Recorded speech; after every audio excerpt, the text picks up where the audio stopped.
Hello बच्चों। बच्चों last term तक हम लोग अल्फा अमीनो एसिड में बहुत सारे पढ़ चुके थे। एसिडिक भी पढ़ चुके थे, अस्पार्टिक, ग्लूटामिक, अमाइड वाले भी पढ़ चुके थे, अस्पार्जिन, ग्लूटामिन बोलो, नहीं पढ़ा, याद नहीं आया। एसिडिक अल्फा अमीनो एसिड हम लोग पढ़ चुके थे। एसिडिक अल्फा अमीनो एसिड में अस्पार्टिक आता था, ग्लूटामिक एसिड आता था। आज हम लोग जो पढ़ने जा रहे हैं उसमें सबसे पहले आता है बेसिक अल्फा अमीनो एसिड। कौन से? बेसिक अल्फा अमीनो एसिड है। याद हुआ कि नहीं हुआ? कुछ याद करें। बेसिक अल्फा अमीनो एसिड में जहां पर NH2 ग्रुप ज्यादा होता है, किससे? कार्बोक्सिल ग्रुप से NH2 ग्रुप ज्यादा होते हैं। जहां NH2 ग्रुप ज्यादा होते हैं, किससे? कार्बोक्सिल ग्रुप से, वो कहते हैं बेसिक अल्फा अमीनो एसिड। उसमें सबसे पहला केस है लाइसिन। तो ये लिखा मैंने, ये तो स्ट्रक्चर है NH2H COOH, और ये बना दिया CH2 का होल 4 NH2। अब मुझे एक क्वेश्चन का आंसर बताओ। अगर ज्विटराइन बनाएगा, ये कार्बोक्सिलिक एसिड जब ज्विटराइन बनाता है तो ये अपना एचाइन डोनेट करता है, और ये अमीनो ग्रुप एचाइन को एक्सेप्ट करता है क्योंकि ये बेस और ये एसिड। अगर हम ज्विटराइन बनाते हैं, ज्विटराइन, अगर हम ज्विटराइन की फॉर्मेशन करते हैं तो इस बार दो NH2 ग्रुप है, एक तो ये NH2 ग्रुप है और एक ये NH2 ग्रुप है। तो बताओ एचाइन कौन एक्सेप्ट करेगा? तो एचाइन ये एक्सेप्ट करेगा, इसका बेसिक नेचर ज्यादा होगा, इसका बेसिक नेचर ज्यादा होगा, ये एचाइन एक्सेप्ट करेगा, ज्विटराइन ये बनाएगा। अरे कार्बोक्सिल एसिड एचाइन डोनेट कर देगा, ये बनाएगा। कैसे बताओ क्या बनेगा? सभी मैंने बताया था, सभी ज्विटराइन के फॉर्म में एग्जिस्ट करते हैं। COO माइनस NH2, यहां पर H, यहां पे CH2 का होल 4 NH3 प्लस। भैया नहीं समझ में आई बात?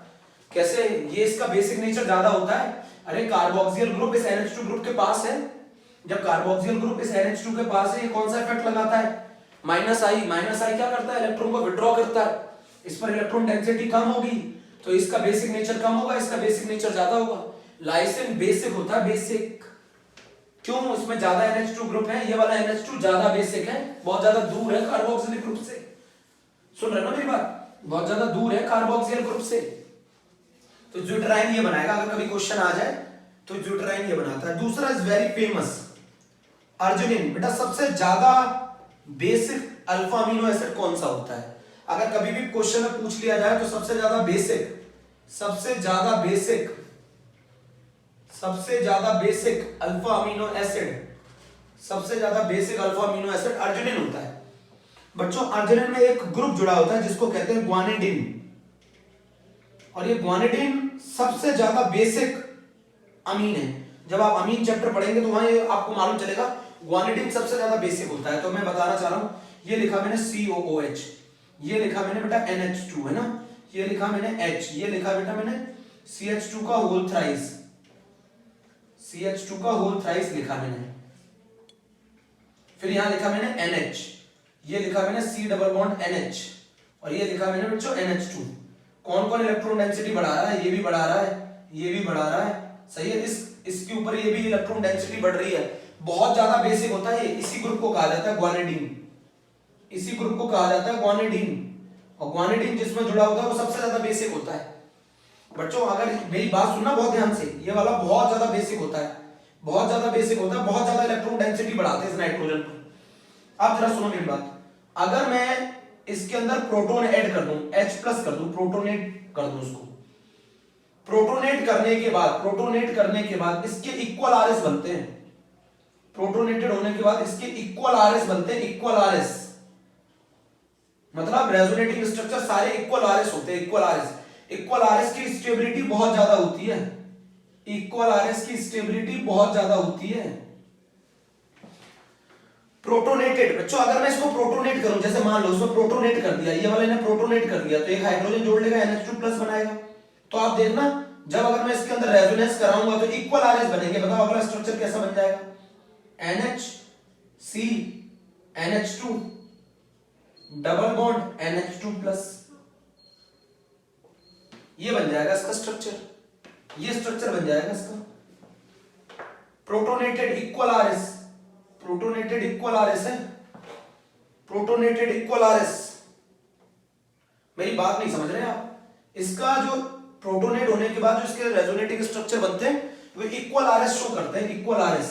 ये ग्वानिडीन वाला ग्रुप है, सबसे ज्यादा बेसिक है, आईआईटी में पूछा गया है, सबसे ज्यादा बेसिक है ये। CH2 का होल थ्राइस फिर से बता देता हूं, NH, C double bond NH और NH2। इसमें ये लिख देना, after protonation they will form equal RS। कौन सा ग्रुप है ये? ग्वानिडीन ग्रुप है, ग्वानिडीन। सबसे ज्यादा बेसिक अमीनो एसिड कौन सा है? लाइसिन। सबसे ज्यादा एसिडिक अल्फा अमीनो एसिड कौन है बताओ? अस्पार्टिक एसिड। याद नहीं आया? कौन सा अल्फा अमीनो एसिड है जो ऑप्टिकली इनएक्टिव है? कौन सा अल्फा अमीनो एसिड है जो कि ऑप्टिकली इनएक्टिव है? उसका नाम है ग्लाइसिन। याद हुए? तो बेसिक में अभी आपने कितने अमीनो एसिड पढ़ लिए? बेसिक में अभी आपने 2 अल्फा अमीनो एसिड पढ़े, एक का नाम लाइसिन है और एक का नाम अर्जिनिन है। एक का नाम लाइसिन है, एक का नाम अर्जिनिन। नोट कर लो जल्दी से।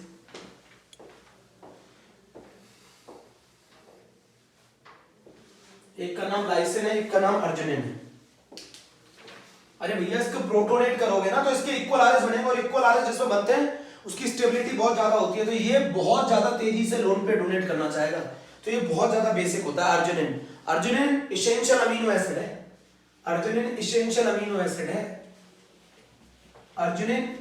अमीनो एसिड है। बात समझ रहे हो मेरी? अर्जिनिन इसेंशियल अमीनो एसिड है। बहुत आसान है, सारे याद कराए मैंने आपको, सारे अल्फा अमीनो एसिड मैंने आपको पढ़ाए हैं। एक और रह गया इसमें अल्फा अमीनो एसिड बेसिक में, और वो है हिस्टिडीन। एक और रह गया बच्चों, हिस्टिडीन। याद रखोगे? यहां पे क्या लिखते हैं? सबसे पहले तो वही basic structure, COOH NH2 H CH2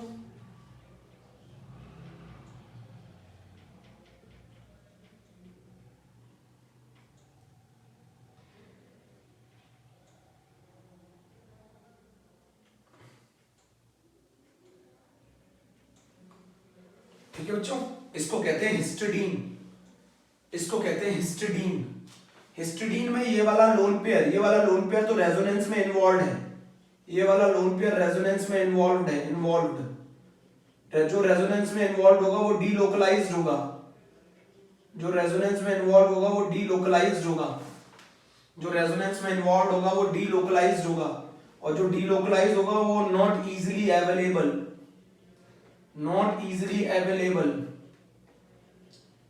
किसके लिए अवेलेबल नहीं होगा? For protonation. जी में आया था ये क्वेश्चन जी में आया था। ये वाला लोन पेयर लोकलाइज्ड है,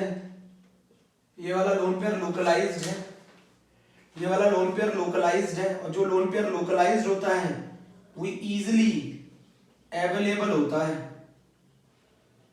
फॉर प्रोटोनेशन। ये चीज भी आप नोट कर लेना, ये आईआईटी में पूछा गया था जी 2018 में। हिस्टिडीन है। तो 3 बेसिक अल्फा अमीनो एसिड होते हैं, 3 होते हैं ना basic, lysine, arginine and histidine. 3 होते हैं, लाइसिन, अर्जिनिन एंड हिस्टिडीन 3 होते हैं। नोट कर लिया क्या? Lysine, histidine and arginine. Rough कर दूं? चलो ठीक है, तो 3 बेसिक पढ़ लिया आपने। अब पढ़ रहे हैं हम लोग न्यूट्रल अल्फा अमीनो एसिड। डाले heading, neutral alpha amino acid पढ़ लेते हैं। बहुत अच्छे से पढ़ रहे हो तुम लोग, ध्यान से पढ़ो, मन लगा के पढ़ो। न्यूट्रल अल्फा अमीनो एसिड, तो न्यूट्रल अल्फा अमीनो एसिड में कैसे पढ़ेंगे? तो सबसे पहला वाला तो बहुत आसान है, तुम लोगों को मालूम है। न्यूट्रल अल्फा अमीनो एसिड में क्या होता है? जितने NH2 ग्रुप होंगे उतने ही COOH ग्रुप होंगे, न्यूट्रल अल्फा अमीनो एसिड। तो ये रहा एक NH2, मेरे बच्चे बहुत अच्छे हैं, और ये रहा H। तो ये तो क्या बन गया बोलो? ग्लाइसिन बन गया। ग्लाइसिन कैसा होता है? ऑप्टिकली इनएक्टिव होता है। COOH NH2H H ग्लाइसिन, ये ऑप्टिकली इनएक्टिव होता है। अगला अल्फा अमीनो एसिड की कहानी पे चल रहे हैं। अगला अल्फा अमीनो एसिड है एलानिन। यहां पर R की जगह CH3 जोड़ दो, ये बन गया एलानिन। याद आया? एलानिन है ना। तीसरा वाला जो है उसमें इस CH3 की जगह आइसोप्रोपाइल ग्रुप जोड़ दो। सभी बच्चों को मुझे मालूम है आइसोप्रोपाइल, मेरे बच्चों को ये आइसोप्रोपाइल ग्रुप होता है, इसका नाम होता है वलाइन। ये आइसोप्रोपाइल ग्रुप है। अब जरा ये ट्रिक याद कर लो, ये ट्रिक याद कर लो, ये ट्रिक याद कर लो। बताऊंगा मैं क्वेश्चन कैसे पूछा जाता है, ये ट्रिक याद कर लो। ट्रिक क्या है? जिसमें आइसो जुड़ा होगा, जिसमें आइसो ग्रुप जुड़ा होगा, उसके नाम में आइसो नहीं आएगा, नाम में आइसो नहीं आएगा, उसके नाम में आइसो नहीं आएगा। जिसमें आइसो ग्रुप जुड़ा हुआ उसके नाम में आइसो नहीं आएगा। जैसे बता रहा हूं, COOH NH2 और ये रहा H, सही है। यहां जोड़ दो CH2 CH CH3 CH3, इस ग्रुप को कहते हैं आइसोब्यूटाइल, तो इसका नाम होता है ल्यूसाइन। जिसमें आइसो ग्रुप जुड़ा होता है उसमें आता है ल्यूसाइन, और जिसमें आइसो ग्रुप नहीं जुड़ा होता उसमें नाम आता है आइसोल्यूसाइन। जिसमें सेकेंडरी ब्यूटाइल ग्रुप जुड़ा होगा, ये सेकेंडरी ब्यूटाइल है, इसको कहते हैं आइसोल्यूसाइन। नहीं समझे? सिखा। जिसमें आइसो ग्रुप जुड़ा है आइसोब्यूटाइल, उसमें आता है नाम ल्यूसाइन। जिसमें आइसो ग्रुप नहीं जुड़ा है उसमें नाम आता है आइसोल्यूसाइन। तो ये 5 न्यूट्रल अल्फा अमीनो एसिड है। एक और पढ़ा चुका हूं, प्रोलिन। आपको बार बार पढ़ा रहा हूं, प्रोलिन तो मैं पढ़ा चुका हूं, वो आपको पहले से याद होगा। प्रोलिन प्रोलिन पढ़ा चुका हूं आपको मैं। ये सारे न्यूट्रल अल्फा अमीनो एसिड है। तो हमने 20 न्यूट्रल अल्फा अमीनो एसिड पढ़ लिए। चेक कर लो, 20 न्यूट्रल अल्फा अमीनो एसिड हमने पढ़ लिए हैं। टोटल 20 अल्फा अमीनो एसिड पढ़ लिए हैं, जिसमें से ये न्यूट्रल है, glycine, alanine, valine, आइसोल्यूसाइन, Eleusine, proline. याद आएगा? बोलो, जल्दी नोट कर लो, जल्दी नोट कर लो। नोट कर लिया? नोट कर लिया? तो ये तो हमारे अमीनो एसिड के स्ट्रक्चर्स खत्म हो गए। एक ही ऑप्टिकली इनएक्टिव अमीनो एसिड है जिसमें कायरल कार्बन नहीं होता है, वो आप जानते हैं कौन होता है, वो होता है हमारा ग्लाइसिन। तो हम लोगों ने न्यूट्रल अल्फा अमीनो एसिड पढ़ लिया, बेसिक पढ़ लिया। सबसे ज्यादा एसिडिक कौन होता है? अस्पार्टिक। सबसे ज्यादा बेसिक कौन होता है? अर्जिनिन। और सबसे ज्यादा बेसिक अर्जिनिन होता है और सबसे ज्यादा एसिडिक अस्पार्टिक होता है। ऑप्टिकली इनएक्टिव कौन होता है? ग्लाइसिन होता है ऑप्टिकली इनएक्टिव, सही है। ऐसा कौन सा अमीनो एसिड होता है जिसमें NH2 ग्रुप नहीं होता? उसका नाम प्रोलिन है। आज हम लोग पढ़ने जा रहे हैं पेप्टाइड, है ना। क्या पढ़ने जा रहे हैं? पेप्टाइड पढ़ने जा रहे हैं। पेप्टाइड कुछ नहीं, अमाइड होते हैं, अमाइड लिंकेज होती है, अमाइड लिंकेज होती है। पेप्टाइड को अमाइड कहते हैं, या अमाइड है, अमाइड। अमाइड बनता कैसे वो भी आप जान लो। अमाइड जो होता है वो एक कंडेंसेशन पॉलीमर है। कंडेंसेशन का मतलब है एक का कार्बोक्सिल ग्रुप और दूसरे का अमीनो ग्रुप। एक का कार्बोक्सिल ग्रुप, एक का अमीनो ग्रुप। इनमें से क्या, इन दोनों के कंडेंसेशन का मतलब होता है रिमूवल ऑफ वाटर। कंडेंसेशन का मतलब होता है removal of water, removal of water. तो इससे बन जाएगा अमाइड। इसका OH जाता है, इसका H जाता है, इससे बन जाएगा अमाइड। तो पेप्टाइड क्या है? This is the condensation polymer of amino acid. Peptide के बारे में लिख दूं, condensation polymer of amino acid. Condensation polymer है। कंडेंसेशन का मतलब क्या होता है? जब ये जुड़ेंगे तो आपस में से क्या निकाल देंगे? Removal of water. तो कार्बोक्सिल ग्रुप का क्या जाएगा? OH। अमीनो ग्रुप का क्या जाएगा? H। इसका OH, इसका H, क्या निकल जाएगा? वाटर। क्या बन जाएगा? अमाइड। इसी को कहते हैं पेप्टाइड लिंकेज। इसी को कहते हैं पेप्टाइड लिंकेज। तो एक का कार्बोक्सिल ग्रुप दूसरे के अमीनो ग्रुप के सामने होना चाहिए। तो पेप्टाइड मतलब अमाइड लिंकेज है। बहुत सारे अमीनो एसिड आपस में किसके थ्रू जुड़े होते हैं? अमाइड लिंकेज के थ्रू जुड़े होते हैं। अमीनो एसिड आपस में किसके थ्रू जुड़े होते हैं? अमाइड लिंकेज के थ्रू जुड़े होते हैं। अमाइड को ही पेप्टाइड लिंकेज बोलते हैं। अगर दो अमीनो एसिड जुड़ेंगे ना, दो अमीनो एसिड, तो उसे डाइपेप्टाइड बोलेंगे। अगर तीन अमीनो एसिड आपस में जुड़े होंगे तो उसे ट्राइपेप्टाइड बोलेंगे। चार अमीनो एसिड जुड़े होंगे तो टेट्रापेप्टाइड बोलेंगे। और जिसमें 10 या 10 से ज्यादा अमीनो एसिड जुड़े होंगे उसे पॉलीपेप्टाइड कहेंगे, जिसे हम प्रोटीन कहते हैं। तो protein is the condensation polymer of alpha amino acid. बहुत सारे alpha amino acid peptide linkage के थ्रू जुड़ जाते हैं तो किसकी फॉर्मेशन करते हैं? बोलो, प्रोटीन की फॉर्मेशन करते हैं। समझ गए? तो कंडेंसेशन पॉलीमर है peptide, condensation polymer of amino acid है ना, ये लिखा हुआ है। तो अगर दो अमीनो एसिड आपस में ज्वाइन करेंगे पेप्टाइड लिंकेज से तो उनको बोला जाएगा डाइपेप्टाइड। और अगर तीन अमीनो एसिड आपस में ज्वाइन करेंगे पेप्टाइड लिंकेज से तो उसे बोला जाएगा ट्राइपेप्टाइड।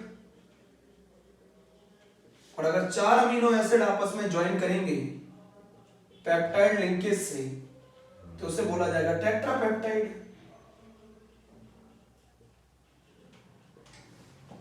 तो दो अमीनो एसिड अगर आपस में जुड़े होंगे तो डाइपेप्टाइड, तीन अमीनो एसिड आपस में जुड़े होंगे तो ट्राइपेप्टाइड, चार अमीनो एसिड आपस में जुड़े होंगे तो टेट्रापेप्टाइड। समझ रहे ना मेरी बात? दो अमीनो एसिड आपस में जुड़े होंगे तो डाइपेप्टाइड, तीन जुड़े होंगे तो ट्राइपेप्टाइड। अब सुन लो, जो पेप्टाइड बॉन्ड होते हैं तो जितने अमीनो एसिड जुड़ते हैं उससे एक कम होता है। मान लो अगर दो अमीनो एसिड है तो कितने पेप्टाइड लिंकेज होंगी? एक। तीन अमीनो एसिड है तो कितनी पेप्टाइड लिंकेज होंगी? दो। चार अमीनो एसिड है तो कितनी पेप्टाइड लिंकेज होगी? तीन। जितने भी अमीनो एसिड कंबाइन करते हैं, मान लो अगर 10 अमीनो एसिड ले लो तो how many peptide linkage, how many peptide bond? 9। जितने भी अमीनो एसिड होते हैं, अगर n अमीनो एसिड है तो उसमें से एक कम पेप्टाइड लिंकेज होती है n-1। तो दो अमीनो एसिड तो डाइपेप्टाइड, तीन अमीनो एसिड तो ट्राइपेप्टाइड, चार अमीनो एसिड तो टेट्रापेप्टाइड।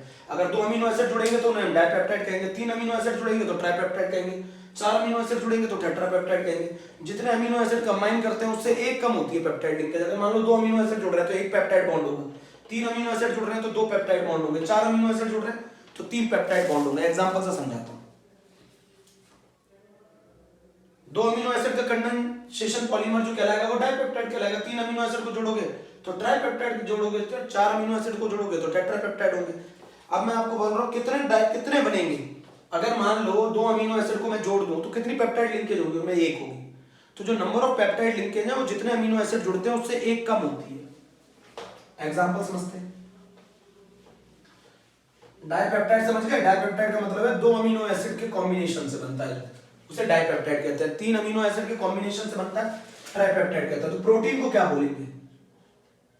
तो प्रोटीन को क्या बोलेंगे? पॉलीपेप्टाइड। उसमें बहुत सारे अमीनो एसिड कंबाइन करते हैं, इसीलिए प्रोटीन को पॉलीपेप्टाइड बोलते हैं। समझ गए मेरी बात? बहुत सारे अमीनो एसिड को आपस में जोड़ दो पेप्टाइड लिंकेज से तो वो पॉलीपेप्टाइड कहेंगे। जहां 10 या 10 से ज्यादा अमीनो एसिड आपस में जुड़े तो प्रोटीन पॉलीपेप्टाइड है। दो अमीनो एसिड का कॉम्बिनेशन डाइपेप्टाइड है, तीन अमीनो एसिड का कॉम्बिनेशन ट्राइपेप्टाइड है, चार अमीनो एसिड का कॉम्बिनेशन टेट्रापेप्टाइड है। अब जैसे सुन लो, एक एग्जांपल लेते हैं। एलानिन, एलानिन जानते हैं ना? NH2CH CH3COOH, ये एलानिन है ना? डाइपेप्टाइड पढ़ रहे हैं, एलानिन है ना? इसका कौन सा टर्मिनल फ्री है? एन टर्मिनल फ्री है ना? अरे भैया इसका एन टर्मिनल बॉन्डिंग में इन्वॉल्व नहीं हो रहा ना, वो फ्री है। जिसका एन टर्मिनल फ्री होता है उसका पूरा नाम नहीं आता, उसके लास्ट में सफिक्स YL जोड़ा जाता है। उसके नाम में, उसके नाम में सफिक्स YL जोड़ा जाता है। जिसका एन टर्मिनल फ्री होता है उसके नाम में YL जोड़ा जाता है, उसके नाम में YL जोड़ा जाता है, ईन हटाकर, है ना? अरे मैं डाइपेप्टाइड का एग्जांपल बता रहा हूं, जरा समझो तो। ग्लाइसिन की बात करें, ग्लाइसिन क्या होगा? NH2CH2COOH। इसका कौन सा टर्मिनल फ्री है? C terminal. C टर्मिनल वाला जिसका C टर्मिनल फ्री हो, जिसका C टर्मिनल फ्री हो उसका पूरा नाम आता है, उसका पूरा नाम आता है। अब इनसे हम दोनों का कंडेंसेशन पॉलीमर कर रहे हैं, कंडेंसेशन कर रहे हैं। कंडेंसेशन कर रहे हैं, क्या रिमूव करेंगे? वाटर। इसका OH जाएगा, इसका H जाएगा, वाटर निकल जाएगा। जोड़ो बताओ क्या बनेगा। बनेगा NH2CH CH3 C double bond O NH CH2 COOH। ये बन गया, ये कहलाएगा डाइपेप्टाइड। पेपर में क्वेश्चन डाइपेप्टाइड, पेपर में क्वेश्चन दे देगा ऐसे, अरे प्यारे बच्चों पेपर में क्वेश्चन दे देगा ऐसे। इससे पहचाना जाता है, इससे R वाले ग्रुप से, ये कौन सा अल्फा अमीनो एसिड है, ये इसका नाम क्या हो जाएगा, एलानिल ग्लाइसिन हो जाएगा इसका नाम, इसका नाम एलानिल ग्लाइसिन हो जाएगा। आप क्वेश्चन दे देगा बताओ इस डाइपेप्टाइड के अंदर कौन कौन से अल्फा अमीनो एसिड कंबाइन हो रहे हैं, तो बताओ ऐसा कौन सा अल्फा अमीनो एसिड है जिसमें R ग्रुप जो होता है वो CH3 होता है, इसमें CH से जुड़ा हुआ R ग्रुप कौन है, H, तो ये एलानिल ग्लाइसिन कहलाता है। नोट कर लिया ना, एलानिल ग्लाइसिन कहलाता है। किसका एग्जांपल है डाइपेप्टाइड का, नोट करो पहले, नोट कर लो जल्दी से।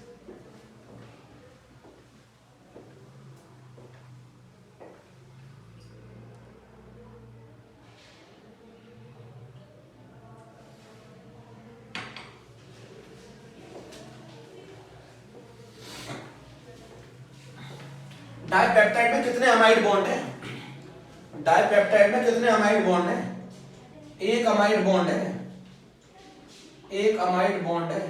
अच्छा मैं क्वेश्चन पूछ लूं, डेकापेप्टाइड में कितने अमाइड बॉन्ड होंगे, डेकापेप्टाइड के अंदर 9 अमाइड बॉन्ड होते हैं, 9 अमाइड बॉन्ड होते हैं डेकापेप्टाइड में। अरे भैया जितने अमीनो एसिड कंबाइन करते हैं उससे एक कम पेप्टाइड लिंकेज होती है। अमाइड लिंकेज को तो पेप्टाइड लिंकेज कहते हैं, और ये किसके कॉम्बिनेशन में बनती है, एक अमीनो एसिड का कार्बोक्सिल ग्रुप दूसरे अमीनो एसिड का NH2 ग्रुप, जिसका NH2 फ्री होगा उसका नाम में इन हटकर YL जुड़ जाएगा, और जिसका COOH ग्रुप फ्री होगा उसका पूरा नाम जुड़ा जाएगा। ये नाम लिखने का तरीका है, इसका नाम एलानिल ग्लाइसिन है, एलानिल ग्लाइसिन है। तो अगर 10 अमीनो एसिड आपस में जुड़ रहे हैं तो कितने अमाइड बॉन्ड होंगे, 9। 2 अमीनो एसिड आपस में जुड़ रहे हैं तो कितने अमाइड बॉन्ड होंगे, 1। 3 अमीनो एसिड आपस में जुड़ रहे हैं तो कितने अमाइड बॉन्ड होंगे, 2। रफ कर दूं क्या, पहले नोट तो करो, समझो तो। अरे बहुत आसान है, बहुत आसान है। इसका NH2 ग्रुप का H, इसका OH, वाटर निकाल दो, दोनों को कंबाइन कर दो, CONH बन जाएगा। बाकी सारी चीजें सेम रख दो।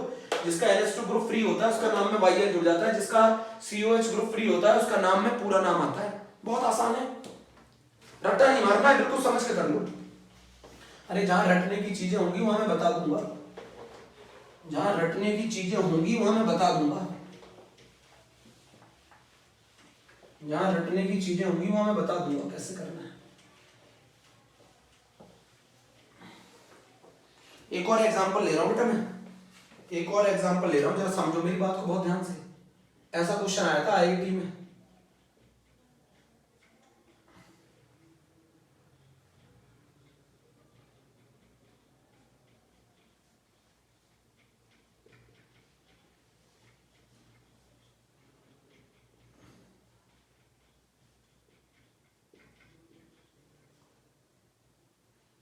अब जरा मुझे बताओ इसमें कितने अल्फा अमीनो एसिड जुड़ रहे हैं आपस में। ये एग्जांपल है ट्राइपेप्टाइड का। ये किसका एग्जांपल है बेटा, ट्राइपेप्टाइड का एग्जांपल है ये किसका एग्जांपल है, ट्राइपेप्टाइड का एग्जांपल है। R ग्रुप पहचानो, एक जगह तो R ये है, तो ये तो हो गया कौन सा ग्रुप, वलाइन।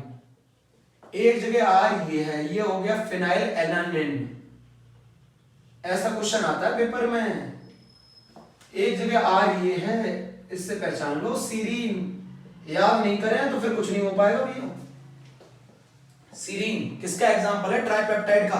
कितनी अमाइड लिंकेज है जरा मुझे बता दो। एक अमाइड लिंकेज तो ये रही, एक अमाइड लिंकेज तो ये रही। कितनी अमाइड लिंकेज है, 2 अमाइड लिंकेज है, 2 अमाइड लिंकेज है। एक अमाइड लिंकेज ये है, कितनी अमाइड लिंकेज है इसमें, ट्राइपेप्टाइड में कितनी अमाइड लिंकेज है, 2 अमाइड लिंकेज है, 2 अमाइड लिंकेज है। ट्राइपेप्टाइड में 2 अमाइड लिंकेज है बेटा, ट्राइपेप्टाइड के अंदर 2 अमाइड लिंकेज है। ये वलाइन है, ये फिनाइल एलानिन है, सीरीन है। किसका कार्बोक्सिल ग्रुप फ्री है, इसका कार्बोक्सिल ग्रुप फ्री है, तो इसका पूरा नाम आएगा, बाकी के नाम में YL जुड़ेगा। जरा बताओ नाम क्या होगा, वलाइल फिनाइल एलानिल सीरीन। ये नाम होगा इसका, इसका ये नाम होगा वलाइल फिनाइल एलानिल सीरीन, ये नाम होगा इसका। नोट कर लिया? तो ऐसे क्वेश्चन आ जाता है, ऐसे क्वेश्चन आ जाता है।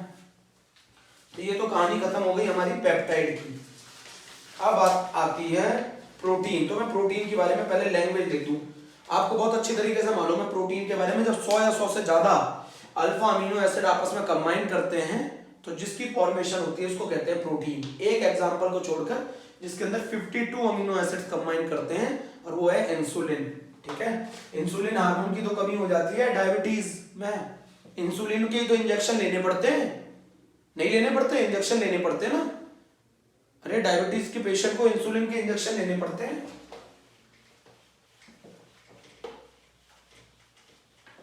तो पहले तो ये स्ट्रक्चर याद कर लो, मैंने तो बहुत जल्दी पढ़ा दी है, आपको थोड़ी मेहनत लगेगी इसमें। स्ट्रक्चर याद कर लो बहुत मन से। डाइपेप्टाइड ट्राइपेप्टाइड समझ लो। अब हम पढ़ने जा रहे हैं प्रोटीन, है ना। डेफिनेशन लिख लो बेटा, अब तो थ्योरेटिकल पोर्शन आ गया बस। Protein are considered as a biopolymer. Protein is considered as a biopolymer having large number of amino acid are linked to each other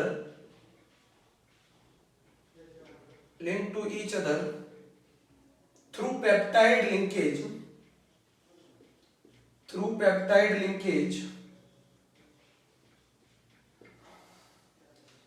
containing 3D structure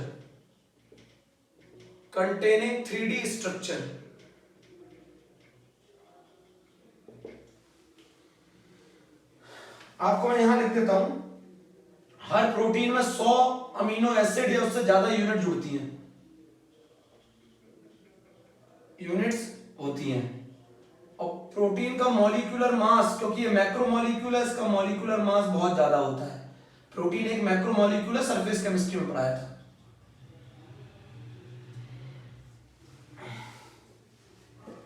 तो प्रोटीन एक बायोपॉलीमर है जो large number of alpha amino acid link करते हैं एक दूसरे से। किस लिंकेज के थ्रू करते हैं? पेप्टाइड लिंकेज के थ्रू करते हैं। तो कंटेनिंग 3D स्ट्रक्चर। तो प्रोटीन के 4 स्ट्रक्चर होते हैं, प्रोटीन के 4 स्ट्रक्चर होते हैं। एक प्राइमरी स्ट्रक्चर होता है प्रोटीन का, एक सेकेंडरी स्ट्रक्चर होता है, एक टर्शरी स्ट्रक्चर होता है, एक क्वाटरनरी स्ट्रक्चर होता है।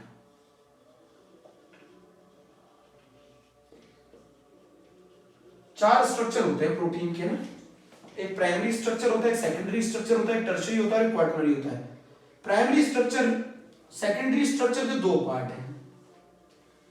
एक अल्फा हेलिक्स होता है और एक बीटा प्लेटेड होता है। इनमें डिफरेंस आता है बेटा बहुत। टर्शरी स्ट्रक्चर के कारण प्रोटीन एक मॉलिक्यूलर शेप एक्वायर कर लेता है। टर्शरी स्ट्रक्चर के कारण प्रोटीन एक्वायर मॉलिक्यूलर शेप। इस वजह से प्रोटीन 2 तरीके के होते हैं, एक फाइब्रस और एक ग्लोबुलर। एक फाइब्रस और एक ग्लोबुलर प्रोटीन होता है। तो प्राइमरी स्ट्रक्चर कुछ नहीं है, जो अमीनो एसिड किस सीक्वेंस में अरेंज है, सीक्वेंस बताता है। Sequence of alpha amino acid बताता है कि किस सीक्वेंस में ये अल्फा अमीनो एसिड प्रोटीन के अंदर अरेंज है। किस सीक्वेंस में प्रोटीन के अंदर अल्फा अमीनो एसिड अरेंज है, ये कौन बताता है? प्राइमरी स्ट्रक्चर बताता है। प्राइमरी स्ट्रक्चर सीक्वेंस बताता है अल्फा अमीनो एसिड्स का। प्राइमरी स्ट्रक्चर वो होता है, वो सीक्वेंस बताता है अल्फा अमीनो एसिड का, कि अल्फा अमीनो एसिड किस सीक्वेंस में अरेंज है, वो बताता है प्राइमरी स्ट्रक्चर। सेकेंडरी स्ट्रक्चर 2 तरीके के हैं, alpha helix, beta pleated. Tertiary structure 2 तरीके के हैं। टर्शरी स्ट्रक्चर के कारण मॉलिक्यूलर शेप एक्वायर करता है, जिसके कारण प्रोटीन 2 तरीके का होता है, एक फाइब्रस, एक ग्लोबुलर। और एक प्रोटीन होता है क्वाटरनरी स्ट्रक्चर। तो ये सब मैं आपको अगले टर्म में पढ़ाऊंगा। आज मैंने आपको बेसिक में बहुत इंपॉर्टेंट पोर्शन पढ़ाया है पेप्टाइड लिंकेज, और मैंने आपको बेसिक अल्फा अमीनो एसिड, मैंने neutral alpha amino acid, peptide की लिंकेज क्या है, इसको आप बैठ के करिए, अच्छे से करिए, और उसके बाद हम अगले टर्म पर। और बच्चों मेरी रिक्वेस्ट है, अगर आप ऑफलाइन क्लासेस में आ सकते हैं तो प्लीज आ जाइए, जल्दी से सिलेबस कंप्लीट हो जाएगा और आपको सेफ्टी की भी कोई टेंशन नहीं है। काफी डिस्टेंस दूर दूर बैठा के मैं क्लास लेता हूं बच्चों को, तो कृपया करके अगर आप ऑफलाइन में आ सकते हैं तो प्लीज ऑफलाइन में आ जाइए। हर जगह क्लासेस चालू हो चुकी हैं, इवन कोटा में भी चालू हो गई हैं। आपको इतनी टेंशन लेने की आवश्यकता नहीं है, पर रिक्वेस्ट है आप लोग ऑफलाइन क्लासेस में आ जाइए। Okay, thank you.